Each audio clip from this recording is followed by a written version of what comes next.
In a small, peaceful town surrounded by green hills and colorful meadows, excitement was in the air. Everyone was buzzing about the upcoming wedding of two people who seemed perfect for each other. The bride-to-be was a kind-hearted woman in her late 20s who worked as an elementary school teacher. She wasn't rich or famous, but she had something even more valuable: a heart full of love, patience, and hope. Her name is not important here. What matters is her story. She lived a simple life, waking up early every morning to prepare lessons for her students, many of whom came from families struggling to make ends meet. Despite her own challenges, she always found ways to help others. Whether it was buying extra notebooks for kids whose parents couldn't afford them, or staying late at school to tutor those falling behind, she gave everything she had without expecting anything in return. Her days were filled with laughter, learning, and little moments of joy that made her grateful for what she had. Her fiancé, on the other hand, was quite different. He was ambitious, driven, and determined to climb the ladder of success. His career meant everything to him, and he often talked about how their future depended on achieving financial stability and social status. To be fair, he wasn't cruel or mean-spirited, at least not at first glance. But over time, cracks began to show in his polished exterior. He would sometimes make comments about how money talks, or how being poor was like living in chains. These remarks didn't sit well with her, but she brushed them off, convincing herself that deep down he cared for her just as much as she cared for him. The big day finally arrived. Months of planning had gone into making this event unforgettable. Friends, family, and neighbors gathered at a beautiful outdoor venue decorated with fresh flowers, twinkling fairy lights, and white chairs arranged neatly under a clear blue sky. It was everything a girl could dream of, except for one thing: the groom's true intentions. As the music started playing, all eyes turned toward the entrance where the bride appeared, walking slowly down the aisle. Her dress wasn't extravagant. It was simple yet elegant, reflecting her personality perfectly. Her smile lit up the space, and for a moment, everyone forgot about their worries and focused solely on her. This was supposed to be the happiest day of her life. But when she reached the altar and stood face to face with her soon-to-be husband, something felt off. There was no warmth in his gaze, no sparkle of excitement. Instead, there was hesitation, followed by a look of disappointment. Before anyone could figure out what was happening, he leaned closer and whispered harshly, loud enough only for her to hear, "You're too poor. I can't marry someone who'll hold me back." The words hit her like a punch to the stomach. For a second, she thought she must have misheard him. How could the man she loved, the man she trusted, say such a thing? She looked around, hoping someone else might step in and tell her this was just a bad joke. But no one did.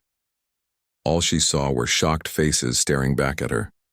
Without another word, he turned around and walked away, leaving her standing alone in front of hundreds of guests. The silence that followed was deafening. People shifted uncomfortably in their seats, unsure of what to do or say. Some whispered among themselves, while others simply stared in disbelief. The bride, meanwhile, stood frozen, unable to move or speak. Tears welled up in her eyes, but she refused to let them fall. Not there, not in front of everyone. Eventually, her best friend rushed to her side and gently guided her away from the altar. They retreated to a quiet corner behind the venue, far from prying eyes. Once they were alone, the tears came pouring out. She sobbed uncontrollably, overwhelmed by shame, embarrassment, and betrayal. How could this happen? What had she done? Wrong? Hadn't she given him her all? These questions swirled in her mind, but no answers came. Back home later that evening, surrounded by supportive friends and family, she tried to process what had happened. Her foster parents, an elderly couple who had raised her since she was a baby, hugged her tightly and assured her that none of this was her fault. "He doesn't deserve you," her foster mother said firmly. "You're worth so much more than someone who judges you based on your bank account." Despite their comforting words, the pain lingered. She quit her job shortly afterward, finding it unbearable to face her students and colleagues, knowing they must have heard about the incident. Gossip travels fast in small towns, and hers was no exception. Every knock on the door, every phone call, felt like a potential invasion of privacy. She withdrew from the world, spending most of her time indoors, replaying the events of that fateful day over and over again in her head. One afternoon, while rummaging through old boxes in the attic, she stumbled upon a dusty photo album. Flipping through its pages, she found pictures of herself as a baby. In some of them, she was sitting in what looked like an expensive mansion, surrounded by luxurious items that seemed completely out of place compared to the modest home she grew up in. There were toys scattered around that she'd never seen before, and even a chauffeur-driven car parked outside in one of the photos. Confused, she took the album downstairs and showed it to her foster mother. "Where were these pictures taken?" she asked. Her foster mother hesitated, clearly uncomfortable with the question. After a long pause, she sighed and said, "We've kept something from you for a very long time. You weren't our biological child. We adopted you when you were just 6 months old." The revelation left her stunned. Adopted? Why hadn't they told her sooner? And who were her real parents? Sensing her distress, her foster mother explained that her biological parents had insisted on remaining anonymous, leaving behind only a letter asking that their identities remain hidden for reasons unknown. However, she added, they had recently received a mysterious phone call from someone claiming to know more about her past. That night, lying awake in bed, she couldn't stop thinking about the photos and her foster mother's words. Who were her birth parents? Why had they given her up? And why were they trying to reach out now after all these years? Little did she know, her life was about to take a dramatic turn, one that would change everything she thought she knew about herself and the world around her. The days following the wedding disaster were some of the hardest she had ever faced. She felt like her entire world had crumbled around her, leaving behind only shards of what used to be her life. Every morning, she woke up with a heavy heart, dreading the thought of facing another day. The rejection at the altar wasn't just embarrassing, it cut deep, shaking her confidence and making her question everything about herself. Was she truly not good enough? Had she been foolish to believe in love and trust someone so completely? Her foster parents did their best to support her, but even their kindness couldn't fully shield her from the pain. They were older now, living on a tight budget themselves, yet they never complained or made her feel like a burden. Instead, they cooked her favorite meals, sat with her during long nights when sleep wouldn't come, and reminded her that her worth wasn't tied to anyone else's opinion of her. Still, despite their efforts, she found it hard to shake off the weight of humiliation. Work became impossible for her. As an elementary school teacher, she had always loved interacting with her students, helping them learn and grow. But after the wedding fiasco, going back to school felt unbearable.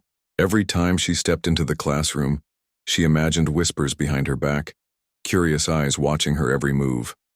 Parents would ask how she was doing, feigning concern while clearly wanting details about the scandal. Even her colleagues, though well-meaning, couldn't resist bringing up the topic, tiptoeing around it as if afraid to offend her. It all felt suffocating.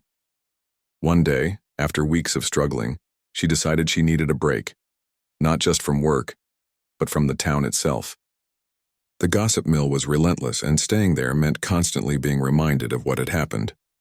With a heavy heart, she handed in her resignation letter to the principal, explaining that she needed time to focus on herself and heal.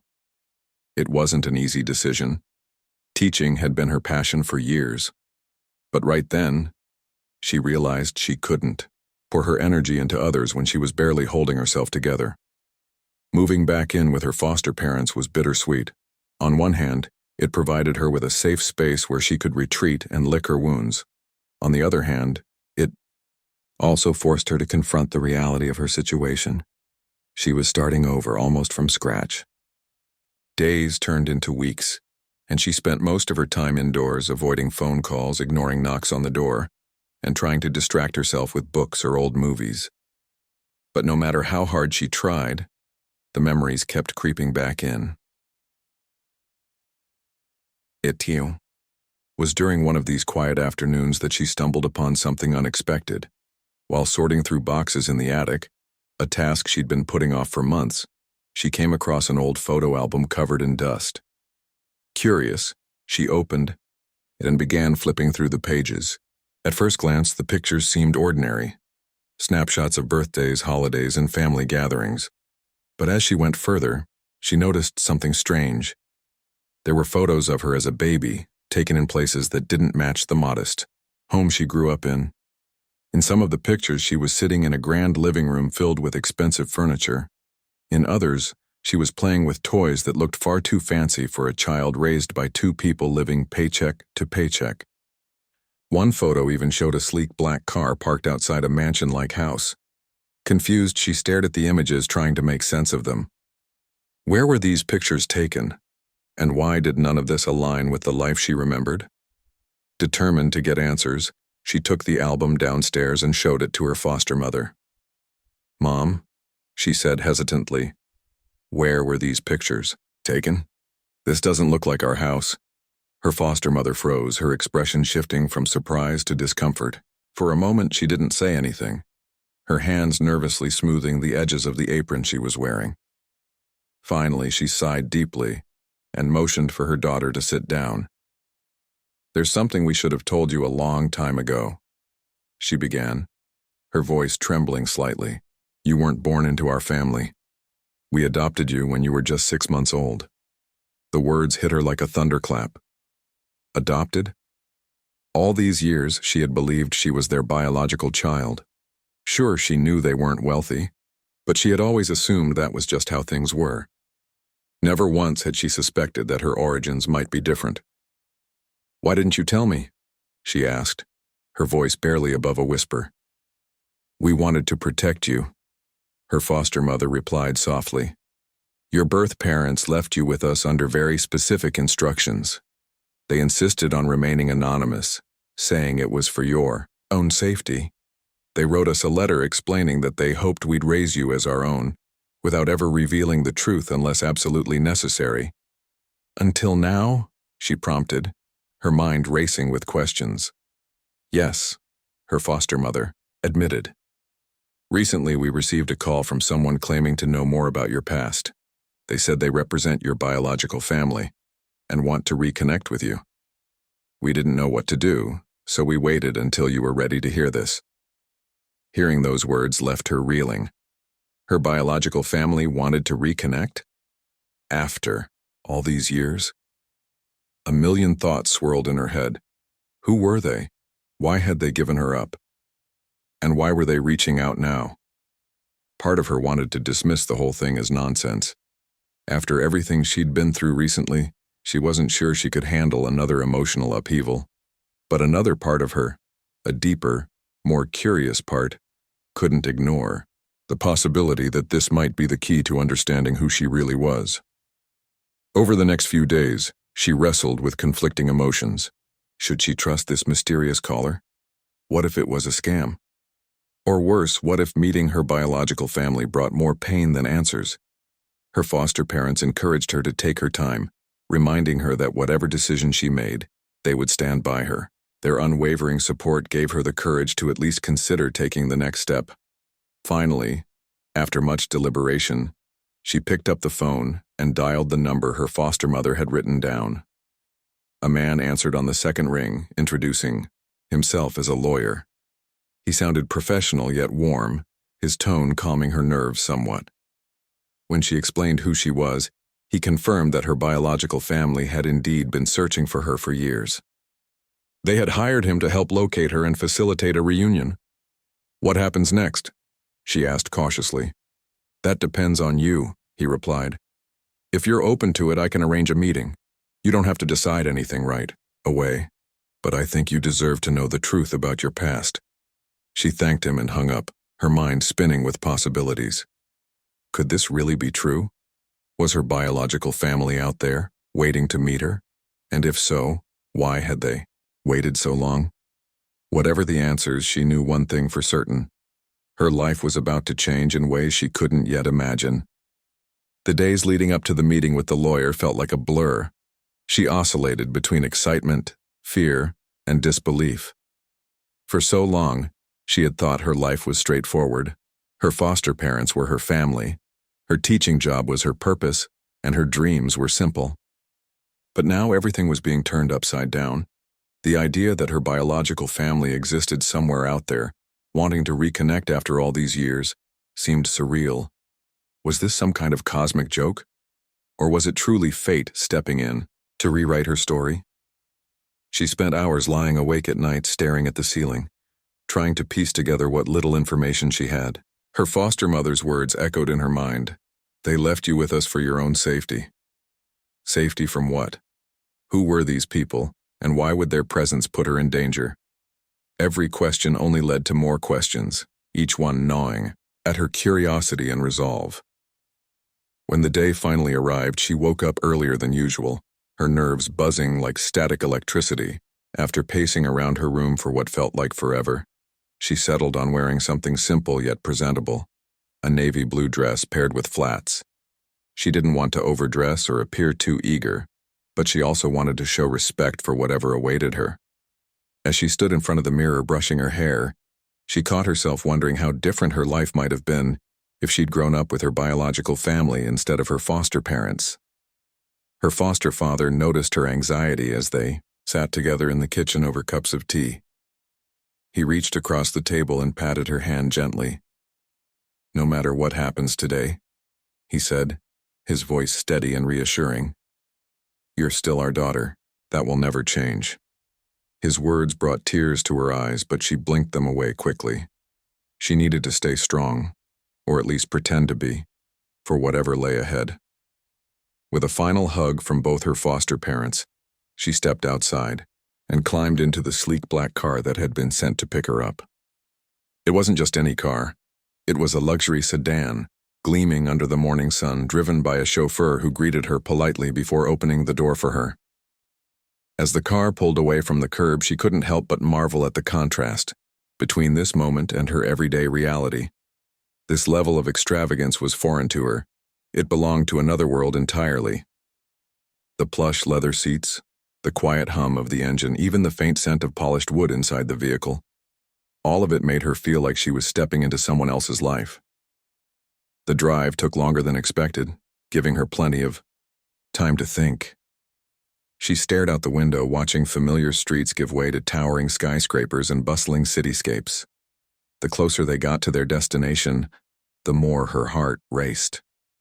What if this was all a mistake? What if the lawyer turned out to be unreliable or worse, part of some elaborate scheme? She tried to push those thoughts aside, focusing instead on the possibility that this could be the beginning of something extraordinary. Finally, the car came to a stop in front of an imposing glass building that stretched high into the sky. Its facade shimmered in the sunlight, reflecting clouds and blue skies like a giant mirror. A sign near the entrance bore the name of a prestigious law firm she vaguely recognized from news articles about high-profile cases. Taking a deep breath, she stepped out of the car and followed the chauffeur inside.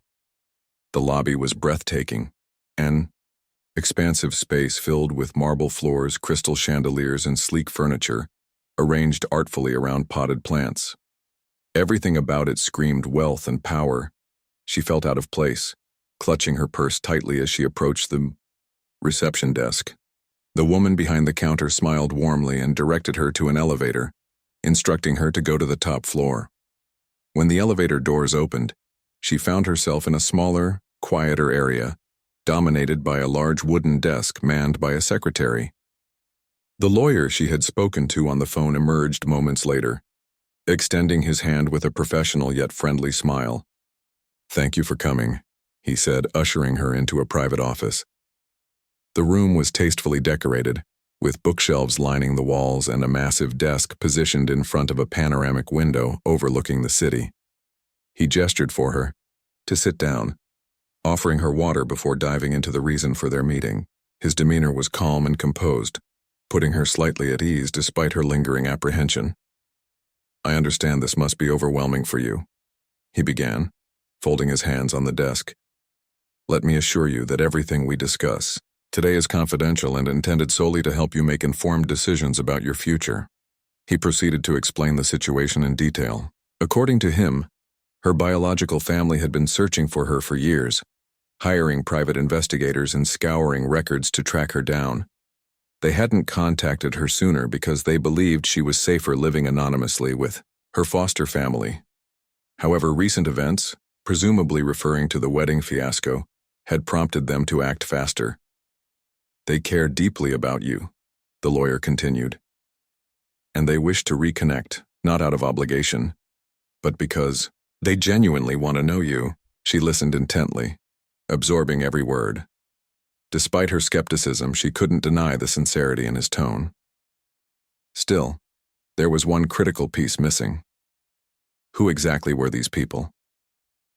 Sensing her unspoken question, the lawyer hesitated, briefly before revealing the truth. Your biological father is Alexander Sterling, he said, watching her closely for a reaction. The name rang a bell, though it took her a moment to place it. Alexander Sterling, one of the wealthiest men in the country, known for his vast real estate empire, philanthropic efforts, and frequent appearances in the media. Images of him flashed through her mind, standing confidently beside politicians at charity galas, delivering speeches at global conferences, posing for magazine covers with a confident smile. Her jaw dropped. This couldn't be real. How could someone like him be her father? The thought was almost laughable, yet here she was, sitting in a fancy office while a lawyer explained that she was the long-lost daughter of a billionaire.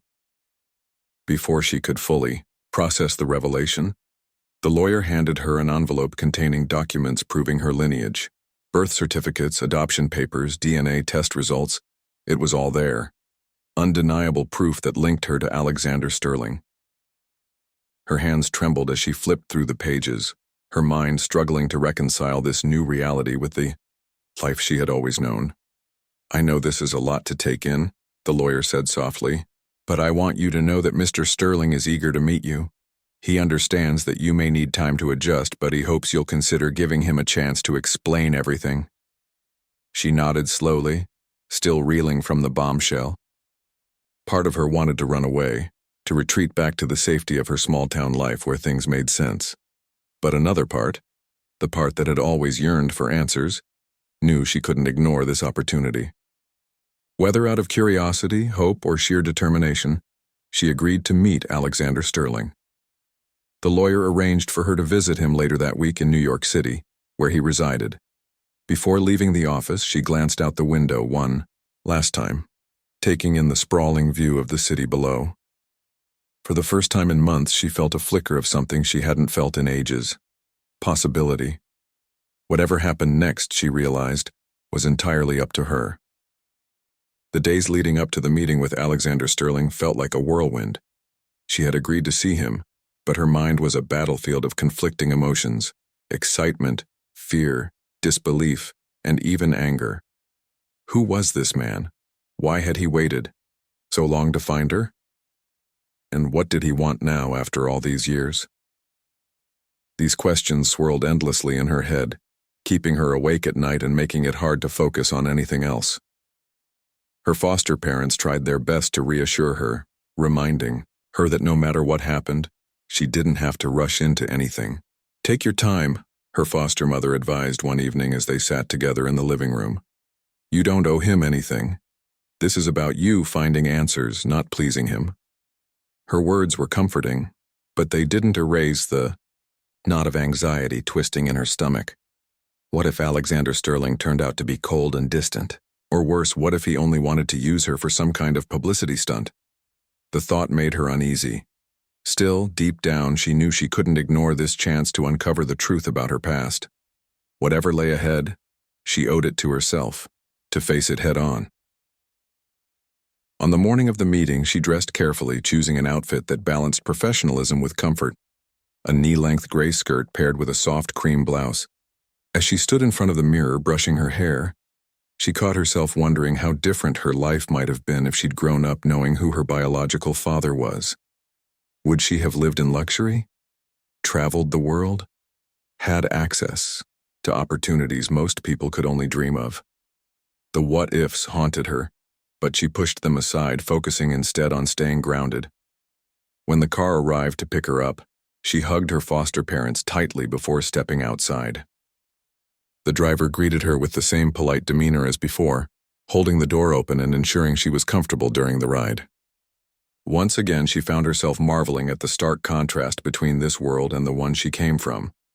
Everything about the experience, the sleek car, the quiet hum of the engine, the polished surroundings, felt surreal, like she was living someone else's life. The drive took longer than expected, giving her plenty of time to think. She stared out the window, watching the cityscape unfold before her eyes. Skyscrapers loomed overhead, their glass facades reflecting the pale winter sun.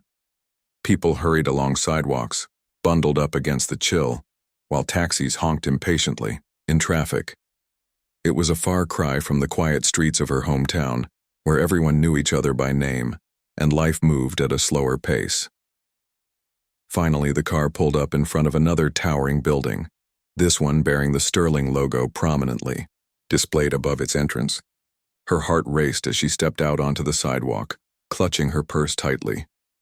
A doorman greeted her warmly and directed her inside, where a receptionist confirmed her arrival and escorted her to a private elevator reserved for top-floor visitors. As the elevator ascended, she closed her eyes and took a deep breath, steeling herself for whatever awaited her. When the doors opened, she found herself in a spacious lobby decorated with modern art and lush greenery. Another assistant led her down a hallway lined with framed photographs of Alexander Sterling shaking hands with world leaders, cutting ribbons at grand openings and posing with celebrities. Each image served as a reminder of just how influential and intimidating this man truly was.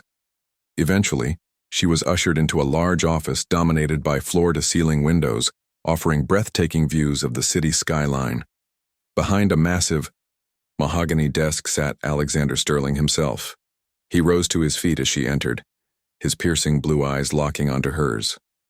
For a moment, they simply stared at each other, neither speaking nor moving. Then slowly he smiled, a warm, genuine smile that seemed to soften the sharp edges of his otherwise commanding presence. "Thank you for coming," he said, his voice rich and steady. He extended his hand, which she hesitated before taking. His grip was firm yet gentle, exuding confidence without feeling overpowering. She nodded, unsure of what to say. Up close, she noticed the resemblance between them immediately. They shared the same shape of their eyes, the curve of their smiles, even the way they tilted their heads slightly when listening intently. It was uncanny, almost unsettling, yet strangely comforting too. "Please sit down," he offered, gesturing toward a plush leather chair across from his desk. Once she was seated, he poured 2 cups of tea from a silver tray and handed her one. The gesture was simple, but it helped ease the tension ever so slightly. For the next hour, he spoke openly about his life and the circumstances surrounding her adoption. He explained that her mother, a woman named Elizabeth, had been deeply loved but tragically taken from him shortly after giving birth. Heartbroken and fearing for their daughter's safety amid dangerous business rivals, he had reluctantly agreed to place her in foster care anonymously. "It was the hardest decision I've ever made," he admitted, his voice cracking slightly. "Every day since then I've regretted it. But I told myself it was for your protection. I wanted you to grow up safe, away from the chaos of my world." He paused, studying her face for any sign of judgment or resentment. To his relief, she remained calm, absorbing every word without interruption. Though she still had countless questions, she appreciated his honesty and vulnerability. For the first time, she allowed herself to consider the possibility that maybe, just maybe, he really did care about her. "I understand if you're angry with me," he continued. "I wouldn't blame you if you never wanted to see me again, but I hope you'll give me a chance to make things right. You're my daughter, and I intend to be part of your life moving forward if you'll let me." His words struck a chord within her. Growing up, she had often wondered what it would feel like to have a father figure in her life. Now here he was, sitting across from her, offering her everything he had, including his love, support, and resources.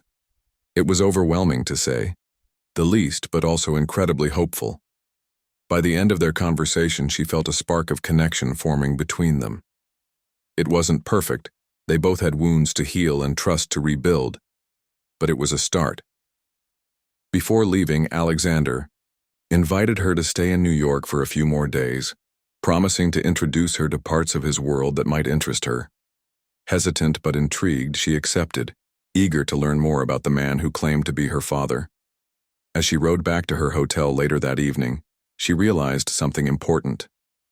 Discovering her biological family didn't mean abandoning the one she already had. Her foster parents had raised her with unconditional love, teaching her values money could never buy. No matter what happened next, she vowed to honor their sacrifices while embracing this new chapter of her life. For the first time in months, she felt a glimmer of hope, not because of wealth or status, but because she finally had the chance to rewrite her story on her own terms. Over the next few days, she found herself stepping into a world that was both fascinating and overwhelming. Alexander Sterling opened doors for her, literally and figuratively, that she had never imagined existed. From private art galleries to exclusive charity events, he introduced her to aspects of his life that were as glamorous as they were complex. At first, she felt like an outsider looking in, unsure of how to navigate this unfamiliar terrain. But slowly, she began to see glimpses of who he truly was beneath the polished exterior. A man driven by ambition, yet burdened by regret, someone who genuinely wanted to make amends. During their time together, they talked about everything: her childhood, his career, the reasons behind her adoption, and even lighter topics like favorite books and movies.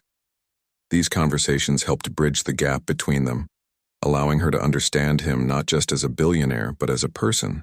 He shared stories about her mother, Elizabeth, painting a vivid picture of a woman who was kind, passionate, and full of life. Hearing about her made her feel closer to the family she had lost, while also deepening her connection with Alexander. But it wasn't all smooth sailing. There were moments when doubts crept in, whispering questions she couldn't ignore. Was he doing all this out of guilt? Did he expect something in return? She pushed those thoughts aside, reminding herself that trust takes time to build. What mattered most was that he seemed sincere in his desire to reconnect, not because he needed her, but because he truly wanted her in his life. Meanwhile, news of her newfound identity spread like wildfire.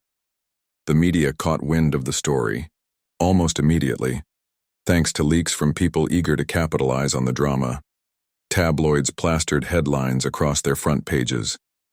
Rejected bride turns out to be billionaire's daughter. Social media exploded with memes, speculations, and endless commentary. Some praised her resilience, calling her a real-life Cinderella. Others mocked her past, questioning whether she'd known about her wealthy background all along. It was exhausting, invasive, and utterly surreal. Despite the chaos, she refused to let public opinion define her. With Alexander's guidance, she learned to handle the attention with grace, deflecting intrusive questions with polite but firm responses.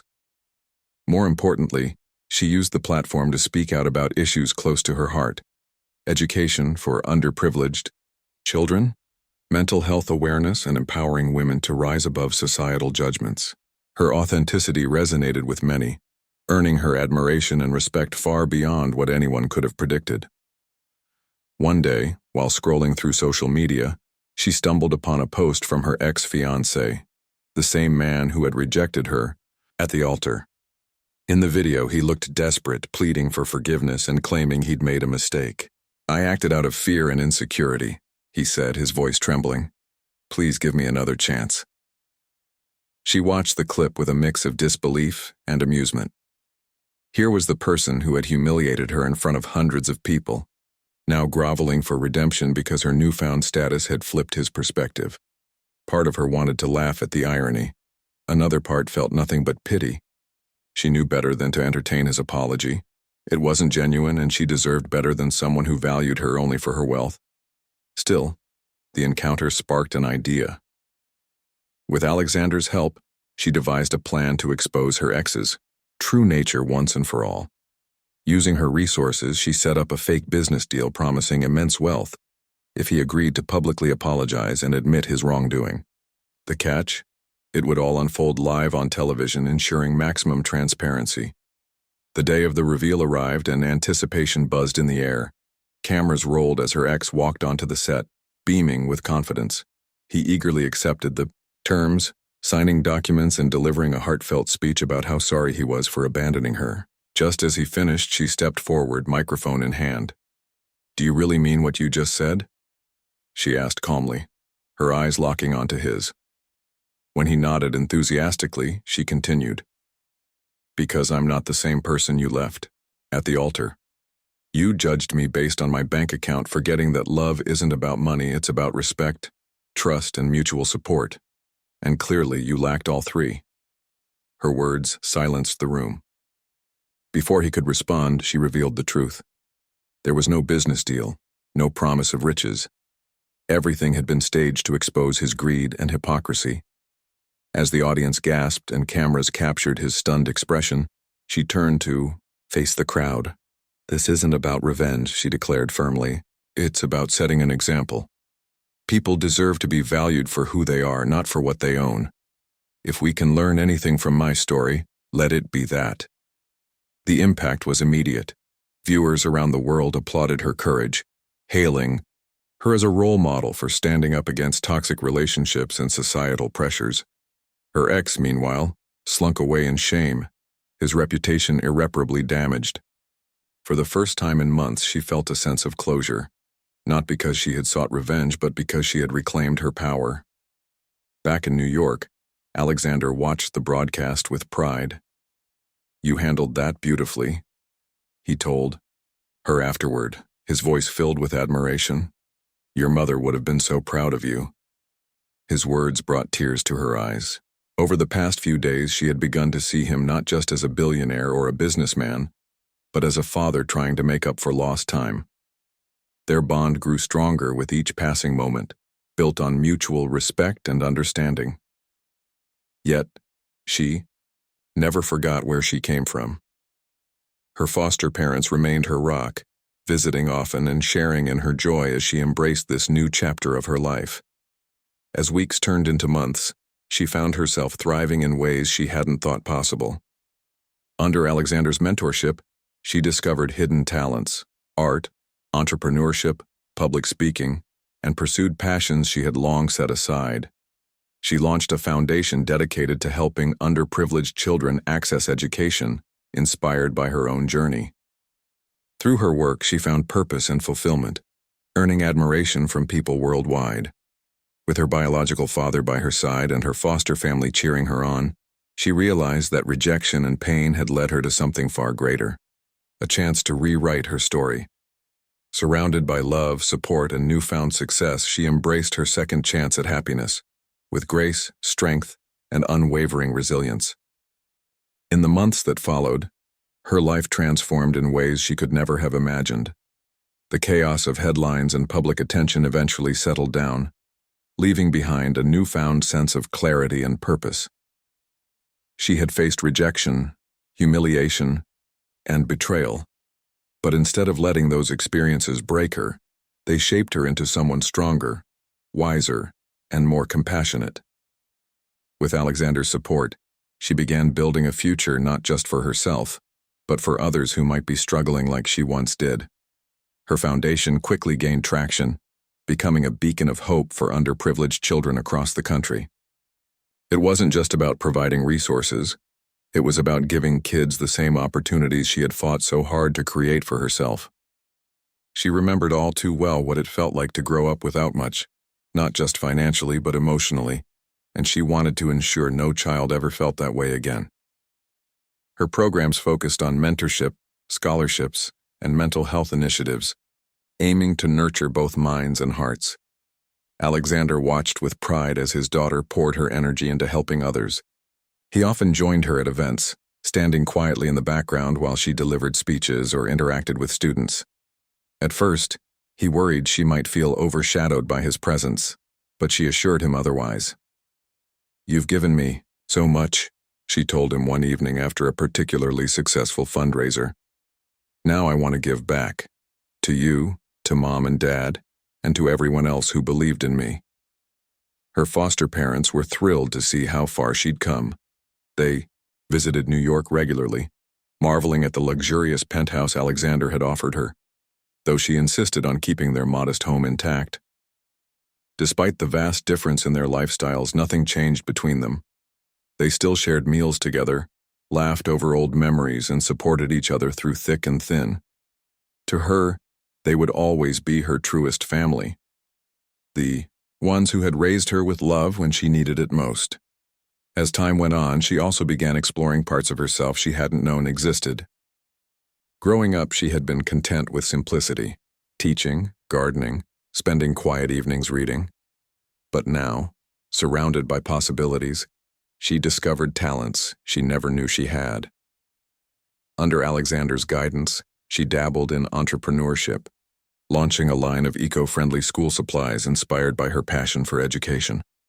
Art became another outlet for her creativity, something she hadn't touched since childhood. But now, painting brought her peace and joy. These new pursuits weren't just hobbies. They were reminders that life is full of surprises if you're willing to embrace them. Despite all the positive changes, she remained cautious about relationships. After everything she'd been through, trusting someone romantically seemed almost impossible.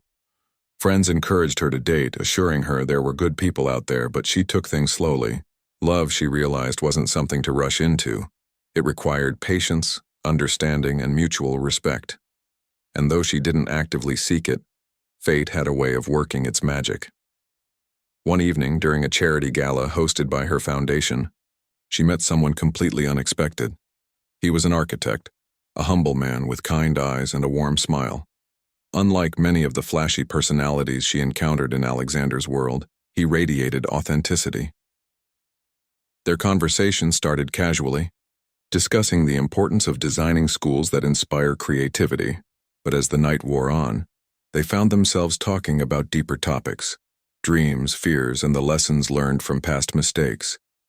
What struck her most was how genuinely interested he was in her, not her wealth, her fame, or her connection. To Alexander Sterling, when she mentioned her work with children, his eyes lit up with admiration.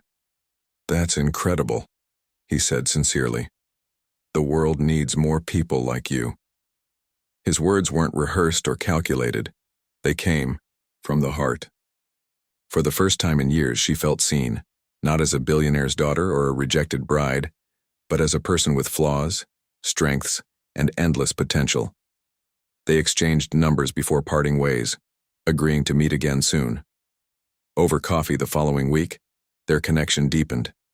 He shared stories about his own struggles, how he had grown up in a rough neighborhood, worked multiple jobs to pay for college, and dedicated his career to creating spaces that brought communities together. Listening to him, she saw parallels between their journeys. Both had faced challenges head-on, refusing to let circumstances dictate their futures. Their relationship developed naturally, without pressure or pretense. There were no grand gestures or extravagant dates, just long walks in the park, heartfelt conversations, and shared laughter over simple meals. Slowly, she began to trust again, realizing that love doesn't have to be complicated. Sometimes, it's as straightforward as finding someone who values you for exactly who you are. Meanwhile, Alexander continued to play a pivotal role in her life. Together, they tackled projects that blended business with philanthropy, proving that success and kindness aren't mutually exclusive. Through these collaborations, she learned invaluable lessons about leadership, resilience, and the power of using privilege for good. More importantly, she formed a bond with her father that grew stronger every day. They weren't perfect, they still had moments of disagreement and misunderstanding, but they worked through them together, always striving to understand each other better. Looking back on everything she had endured, she couldn't help but feel grateful. Yes, the road had been painful, filled with rejection and heartbreak, but it had also led her to places she never dreamed possible, reconnecting with her biological roots, rediscovering her passions, and finding love in its purest form. Every setback had been a stepping stone, guiding her toward a brighter future. On a crisp autumn morning, she stood on the balcony of her penthouse, sipping tea and watching the city wake up below. Alexander joined her, handing her a cup of coffee before leaning against the railing beside her. "You've come a long way," he said softly, gazing at the horizon. "I'm proud of you." She smiled, feeling a warmth spread through her chest. "Thank you for everything, not just for finding me, but for believing in me." He chuckled lightly. "Believing in you was easy. You're extraordinary." For a moment they stood in comfortable silence, enjoying the view and the peace that came with knowing they had weathered life's storms together. Then, turning to him, she added, "You know, I used to think happiness meant having everything figured out. But now I realize it's about embracing the journey, even the messy parts." Alexander nodded, his expression thoughtful. "That's wisdom beyond your years." As the sun rose higher, casting golden light over the skyline, she felt a profound sense of contentment. Life hadn't turned out the way she planned, but maybe that was the beauty of it. Plans change, people grow, and sometimes the greatest blessings come disguised as trials. With her foster family cheering her on, her biological father by her side, and a newfound love blossoming in her heart, she stepped boldly into the future. One filled with hope, purpose, and endless possibilities.